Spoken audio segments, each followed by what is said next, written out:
Hello, hello, and welcome to the All In podcast with Nate Pao. Of course, I'm your host, Nate Pao. I'm joined today with Katie Mullen. Katie is a keynote speaker, sales trainer, and the founder of MMS Consulting, which specializes in cold calling, prospecting, and treating customers the way they want to be treated. The training and insight offered is based on several-year research study involving customers in over 20 states, combined with almost 20 years of sales experience in multiple industries. I'm going to keep this intro short, Katie. I'd like to hear your intro a little bit and tell us how you got started in sales and what brought you to start your own consulting business. Sure. So I actually got an interesting start in sales because I was actually supposed to be a commodities trader, and I was really into statistics and just finance type stuff. And then, but it was back in 2002 when I graduated, and that was when the .com everything burst and the economy went crazy, and so that they all of a sudden didn't have a job for me.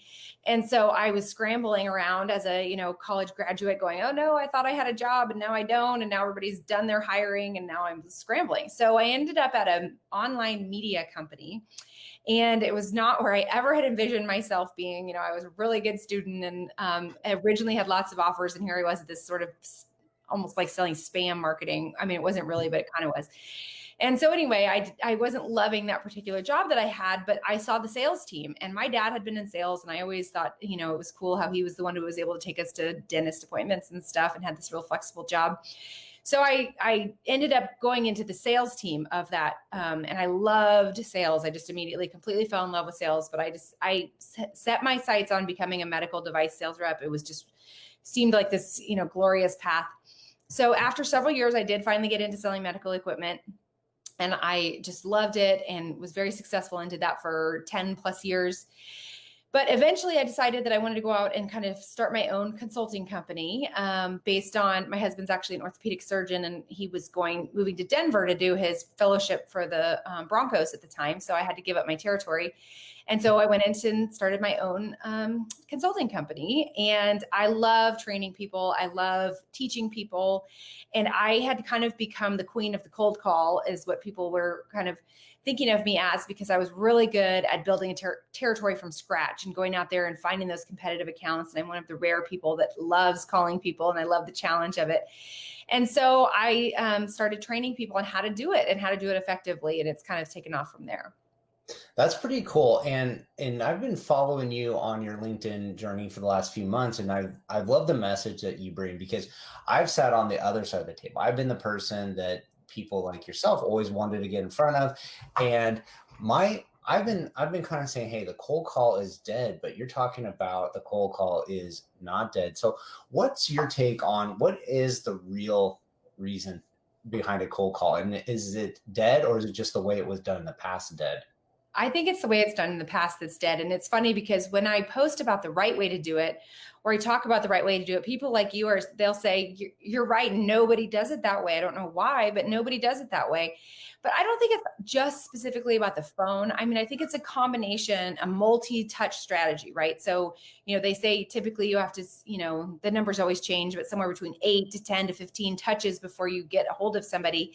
And hopefully it's less, but I think it's a combination of phone, email, maybe video message, maybe LinkedIn, by the time you do all those multiple touches, but I still think the phone is by far, if I was going to get somebody that I was going to get a new deal with, I'd much rather get them on the phone, because you can question them and find out whether it's even worth your time. You can find out if they have any problems with their old stuff, what they don't like about it. And then when you do get to present to them, you can tailor it real closely and make it match what is real specifically what they're looking for.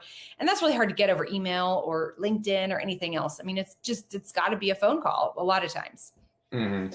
I hated phone calls. I'm like one of those people, like I don't answer the phone. I let it go to voicemail because one, I never wanted to get blindsided by something, whether it was, my boss calling or a sales call that I wasn't prepared for or whatever. Just like, I like to be a little bit prepared for what I'm going to say in response, but I don't mind, never minded actually talking to sales reps. But I think a lot of times people go, oh, the cold call is, I got to get you on the phone. I got to get you convinced that you're going to buy whatever I'm selling.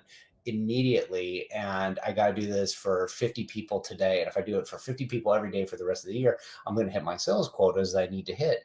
And I've been an advocate of telling people that's not the way to do it. And one, because I don't like it being done to me, and I think there's a better way to do it. And two, there's people that do, I consider like all of my sales reps, all my vendors part of the team, right? And if I can attract better members to the team, I can put together a better project, we can get a better result, and it's all part of the big picture.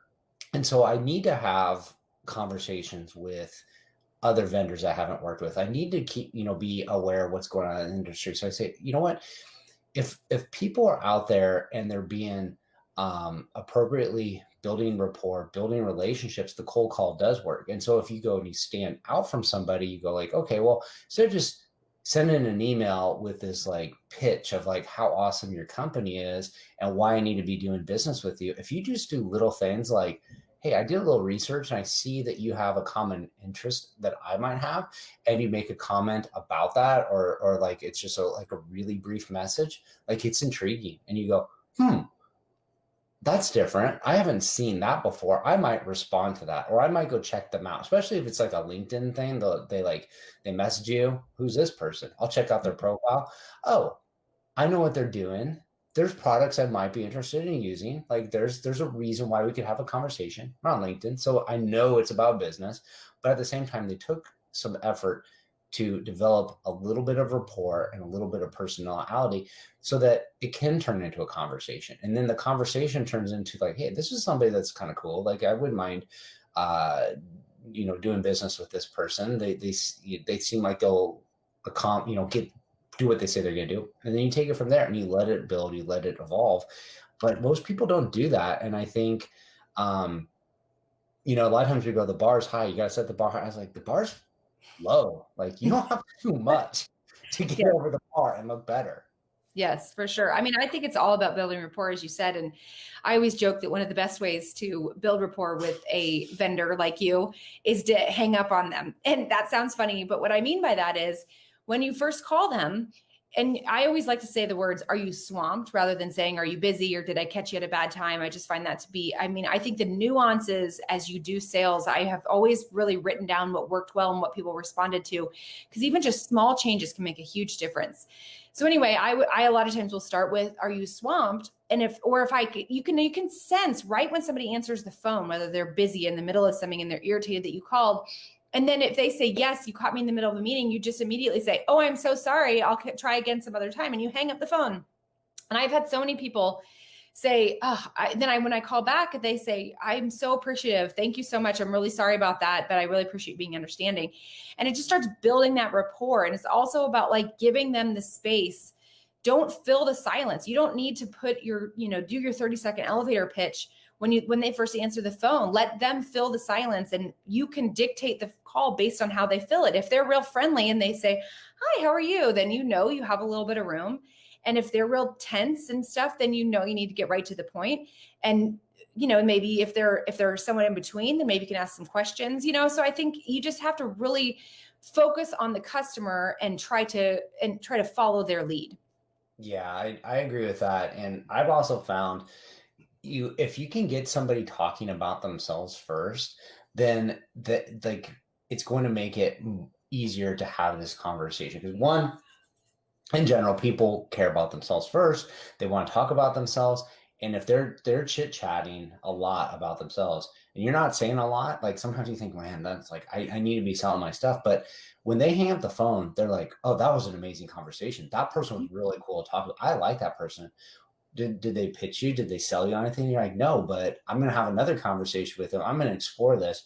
And I think the other thing too is a lot of business decisions aren't caught up in the moment, especially business to business. Like, we're not going to get me on the phone. We're not going to convince me to buy hundreds of thousands of dollars worth of product because you said the right, catchphrases or closing techniques. They are about building relationships, building rapport, and finding out what's really important to that end user. And a lot of times what you think it is, like, I always say it's like, oh, your company is telling me how awesome your products are to solve my company's needs over here. And it's like, well, yes, that's happening. But at the same time, there's somebody else that does it too. And like, why are you different? And the reason why you're different is, do I trust that Katie's going to do a better job solving my problems than the other person? And if that can happen, I'm going to choose you every time. And my problems, as simple as it might sound and stupid as it might sound, is I need to look good. Like, right? I need to like make sure my boss doesn't think I did a bad purchasing decision, or I selected a bad product, or my customer service team is dealing with outfall of a bad quality project, or my accounting team isn't dealing with a bunch of invoice problems, or the end user isn't just like completely upset about the end product. And it's like, okay, if I just look good and go under the radar and everything's cool, then like I'm going to trust you to deliver every single time. And I think that's where it really makes you valuable, is because now when somebody else comes in like, hey, I got this rocket deal product over here, you're like, yes, but am I going to look stupid if it doesn't pan out, or do I stick with who I know? I'm going to stick with who I know, because Katie does what she says she's going to do and delivers every single time. So then my decision is not based on the products and the specs and the techno jargon. It's based on this relationship. Yeah. And I think when you were talking about letting someone talk, the thing is, if you let them talk, you don't even need to pitch them, because they're going to tell you exactly what you need to know to win that deal. And so then when you do your presentation, you might not even touch on, half of what your product can do, because you're going to focus on what they said they needed and what they said they wanted. And I have been in, done joint calls with other sales reps before, where I've watched somebody interrupt the customer. The customer's literally saying, well, this is what I need because this is my workflow problem. And the customer will, or my fellow sales will interrupt them and say, oh, that's so great because we have blah, blah, blah. And what you're really going to want, and which, and I'm thinking, they were getting ready to tell you what you needed to know to win the deal. And you completely interrupted them. So I think letting them talk is huge. And then hopefully you can give them exactly what they want. That's why they'll like you, as you said, because you're going to deliver. Yeah. So the business that you started, how do you work with your clients to improve their sales process? Are you working with them as a company, the individuals, and why are they picking you over the other countless LinkedIn coaches that are out there too, that are showing people how to do sales? Well, so my business model is a little bit different than a lot of the sales trainers out there. I get asked a lot to do one-on-one training, and that's not something that I do. That's not part of my business model at all, unfortunately, which I would love to, because I encounter quite a few people that are really nice and I'd love to help them, but I just, that's not what I do. So what I do is really medical devices are my niche. And when I first started, I've done the insurance industry. I did that online media industry. I've done a lot of fundraising, and I've done even stuff in the events planning space with speakers, online or keynote speakers and stuff. But the bulk of my career was spent in the medical industry. And I just have found that there's a huge need there for somebody who's a sales trainer who specializes and really understands that industry.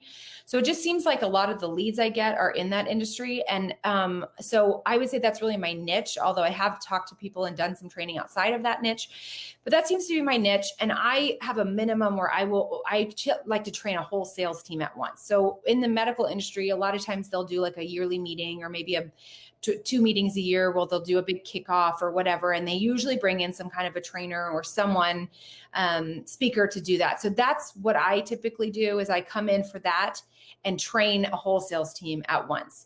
And the reason they're picking me, honestly, there are a lot of great trainers out there that I have seen that I love. And I think it's just a matter of getting in there at the right time. And there's not a lot of people out there that are doing a lot of stuff that's real logistical and specific on how to get in there and those nuance of what to say and how to send the emails. I use a lot of data, where I've done a lot of research on what day to call people, what day to email people, what time of day, what subject lines work, and so that's, I think, something that is a little bit unique from what I've seen. Yeah, definitely. And we know each other through LinkedIn, and we kind of briefly talked about the cold call, and we talked a little bit that the cold call is the phone call, the emails, the there's no relationship existing prior, or if there is, it's very, very minimal. Maybe just awareness of that person's name, and the company that they work for.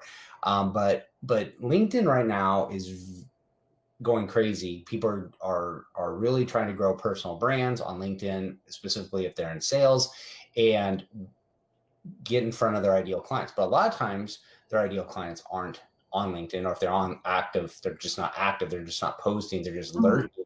So a lot of times we're like, hey, do I even need to bother being on LinkedIn because my clients aren't on LinkedIn actively? So what's your take? How are you teaching your sales coaches, your sales leaders to utilize LinkedIn to essentially build a personal brand and kind of warm that cold connection up?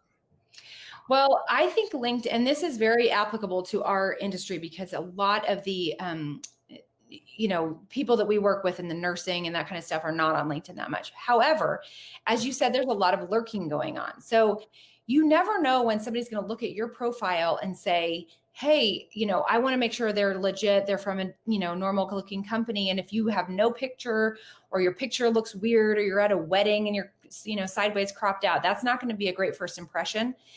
And what I find a lot of times is people have their profiles geared toward job hunting. So even if you've been in a sales role for 5 years, people don't take the time to go in and update their profile. So they're still talking about, I was at 136 to plan, in 2012. And when you as a customer go on and you're checking out a sales rep, which they do, even if they're not actively posting or actively commenting on people's posts, they're going to, occasionally go on and look at LinkedIn and check you out. That's not going to be professional. They're not going to say, well, what's in that for me? So you need to be gearing unless you are job hunting, in which case it's fine to do. But if you're not, no matter what industry you're in, I think you need to gear it toward whoever your customer is and whatever image you're trying to project. So that's the first thing I would say is that. And then the second thing is that just because they're not actively posting on LinkedIn doesn't mean they're not checking their emails or, checking their messages on LinkedIn. If it doesn't mean that they're not liking other things. So it's a great way to go in and see what they're interested in. You can look at their activity and see what they've commented on, what they've liked. Maybe it's not their own post, but somebody else's.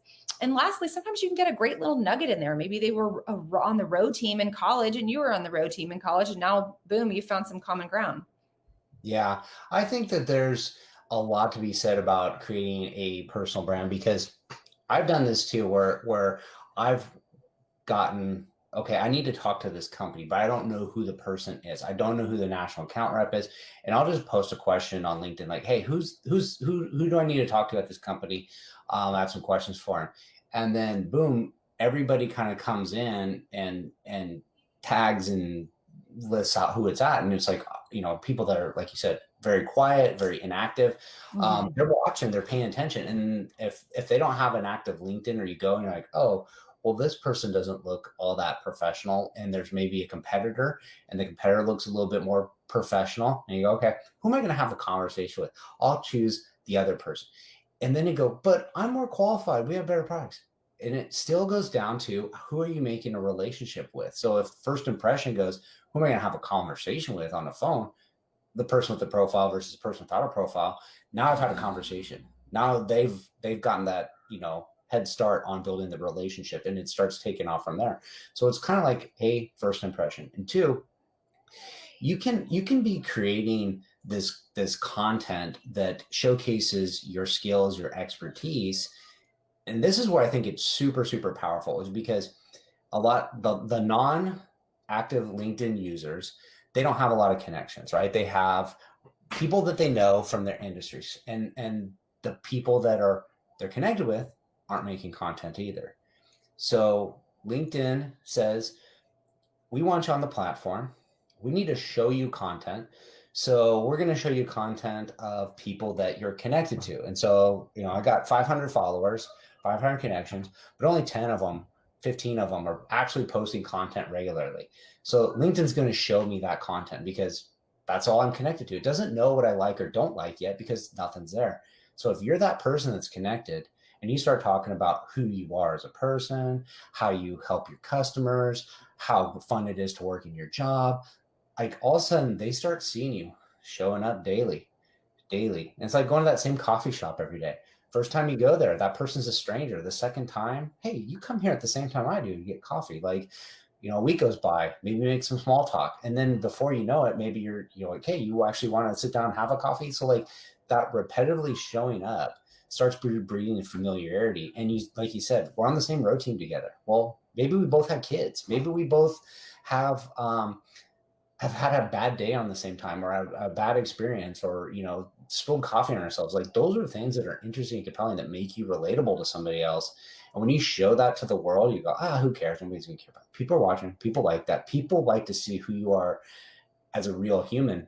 And this has happened to me too. As a purchasing person, I started talking about some stuff I was dealing with, and a sales rep that I was avoiding because I didn't want to tell them no, because I didn't really want to. They said, hey, I've struggled with that too. They sent me a DM. We started chit-chatting back and forth. All of a sudden, that person goes from stranger, person I'm pushing off to the side, to, oh, this person's like kind of gets me. We're kind of on the same level. We start having these real conversations about something that has nothing to do with business. And then, oh, I do need your company for services. You should come quote this job. You should have a conversation with us. I've invited you into the arena. You might not get the work, but you're not on the outside anymore. You've got an inside shot. And no matter what they say, like those relationships, when you do have a better relationship with the person making the decisions, they will have a second look. They will have a conversation with you before that door is closed. So it does pay off to build good rapport with people, because you might not always get the work from having that, but you might get a better shot at it and improve. Well, and you said something really interesting about the coffee shop deal. So I've been reading this really fascinating book about FBI tactics on how to turn, people into whatever they call them, how they recruit people. And one of the ways they call it is proximity. So just by being somewhere with someone is a very important tactic that they do. And so in my opinion, when you do this LinkedIn stuff and you do these videos and you're present, you're doing that. You're getting in their coffee shop, but you're not actually with them, but they feel like you are. They feel like they know you. So I have closed deals. Ironically, I don't even have to prospect very much anymore as a salesperson, because I have so many people coming to me that see my stuff on LinkedIn, that feel like they know me and agree with what I've said, that, it's really is a very powerful thing, this idea of proximity and using LinkedIn to get into people's, space. People are going to start showing up at my coffee shop now. Yeah. Cool. So there's a question. I wanted to get your answer on it. So finish this sentence. To make the sales process more effective and convert more leads into actual sales, you need to convert. Okay. Well, one thing with converting leads into actual sales that I see is this idea of the inbound lead. It's very common. Research shows it's super common for leads to go cold before anybody ever calls them. So to get an inbound lead, they say you really should be getting them within the first 5 minutes, which is really hard to do, obviously. The first hour is still acceptable. And past that, the chances of converting it goes down super, super low. So for incoming leads, speed is of the essence.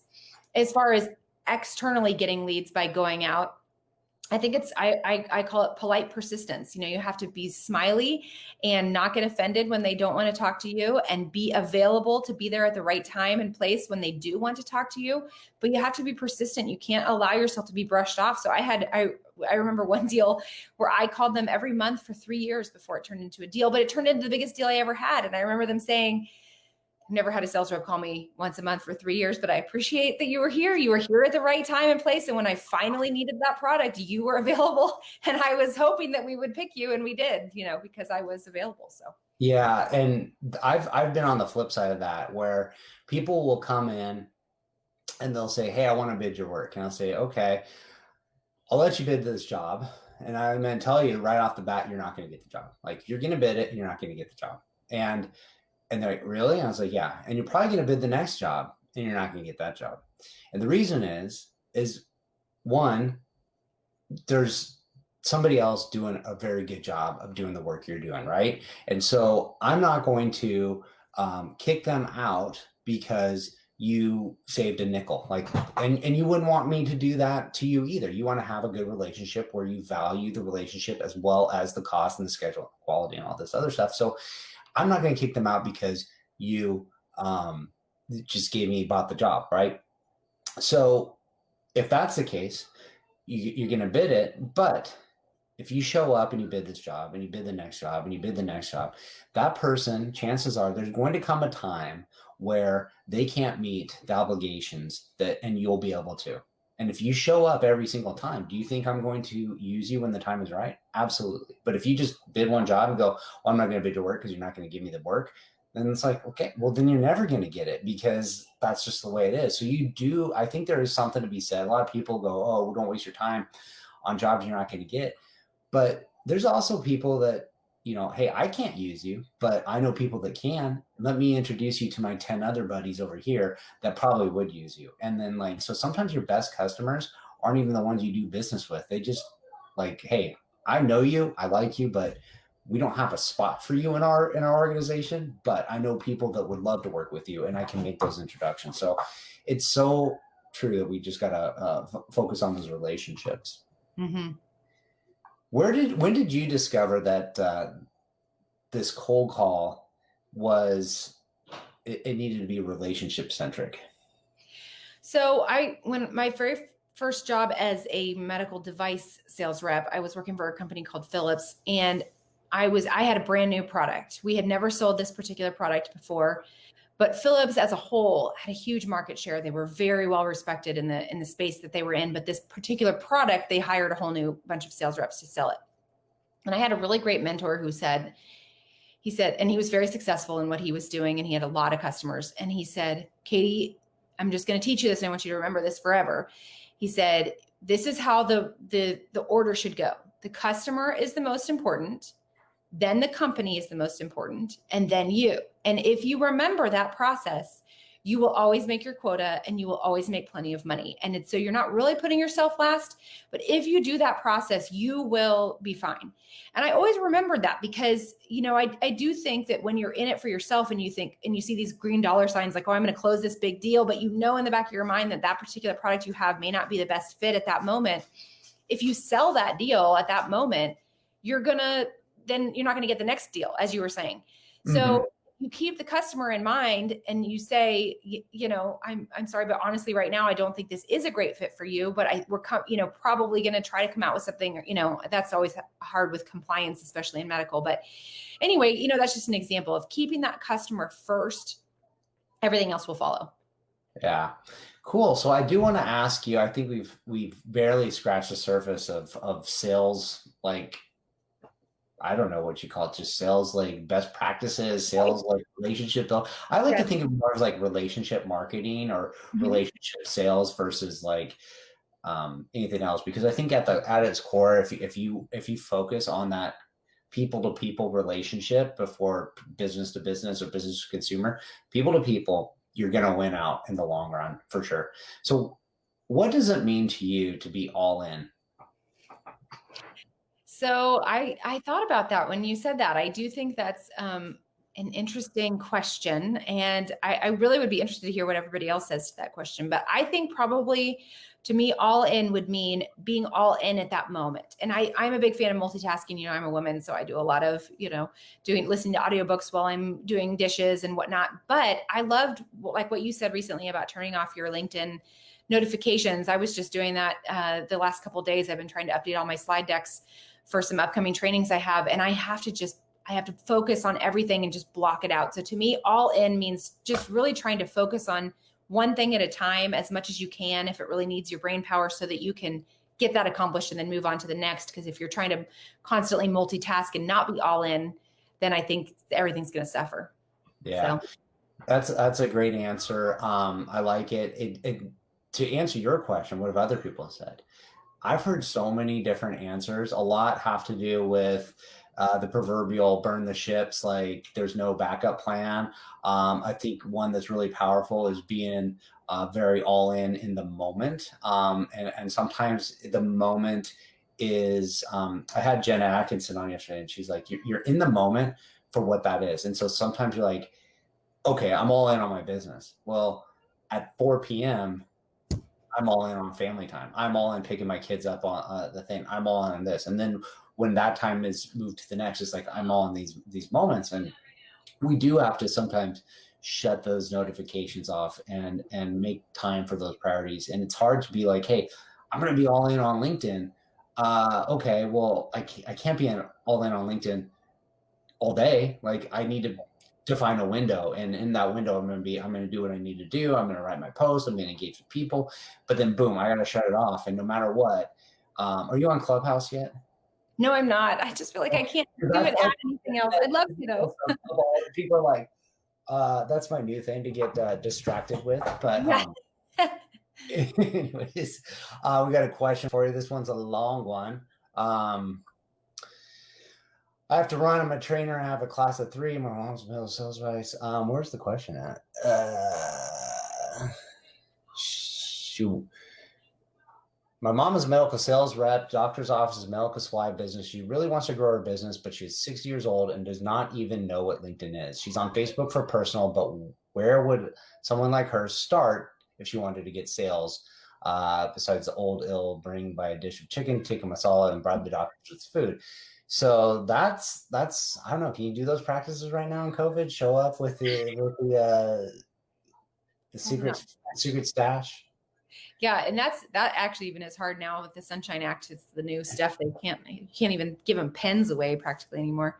But I would say for her to just kind of become a lurker for a while and understand what's working. I don't think you have to be. I mean, as a sales rep, when I had my own sales territory, I wasn't posting on LinkedIn. I do think people do that and they do it successfully. But for people like Nate and I, that is a huge part of our business because we are the brand. But for medical device people, I think it's really just about having a clean, professional profile that highlights you and showcases your business. And once you get that knocked out, I think an occasional post here and there, I do think it's really underutilized for sales reps that could be doing a lot more of posting about their, I was at such and such hospital and it worked out really well because blah, blah, blah. But there are a lot of legal issues I'm finding with that where the company doesn't necessarily want the sales reps to go on and present something that hasn't been legally approved and all that. So I would say just tell her to start with having a nice, clean profile, and that would take her a long way. Great advice. So we talked a little bit about the people and the companies you work with, but who are those ideal clients that you want to work with that makes work feel like it's fun, it's passionate, it doesn't feel like a job at all, it just feels like two friends having a great conversation and encouraging each other to live their best life? I think for me, I love to help any sales rep who is interested in learning new techniques. It's harder when you have a sales rep who maybe is more reluctant and they're like, I've been doing this forever. But I use a lot of times the analogy of how many cookbooks do you have? How many recipes have you looked up online in the last year? Just because you're a good cook and you've been doing it for 30 years doesn't mean that you know everything. It doesn't mean that you know every recipe and you have it all memorized. There's always new things you can learn. There's always new techniques, new tactics. So I love to work with people who are excited to go out and learn. And a lot of times it's about whoever my person is that I'm working with. If they're really excited to hire me and they're really excited to show their team what I have to learn, that's an ideal scenario for me. I mean, new people is always great because they're so fresh and they're sponges. But, so even people who've been around for a while can definitely learn a lot. So awesome stuff. So where should people go if they want to get connected to you and want to work with you? Yes. So LinkedIn is the best place. My handle is Katie F, like Frank, like the letter Frank. So Katie F Mullen. You can definitely find me there. I'm very active and post a lot. I do have a podcast that I'm taking a little short break from because LinkedIn has been so active. I finished my first season. But you can find me on that website. It's goldenruleofselling.com. And then my consulting company is MMS Consulting, which stands for Mullen Medical Sales Consulting. So it's MMS, and then it's a hyphen, like a dash, consulting.com. So any of those places, and of course my contact info is all on there too. Awesome. So those are linked here in the show notes, and I encourage anybody to listen that is listening, reach out to Katie, say hello. And if you do say hello, tell her you heard about her on the All In podcast with Nate Pale. Thank you so much for coming on the show. Thank you for having me. That was so fun. Yeah, I had a lot of fun with this. So take care. All right. Bye, everybody.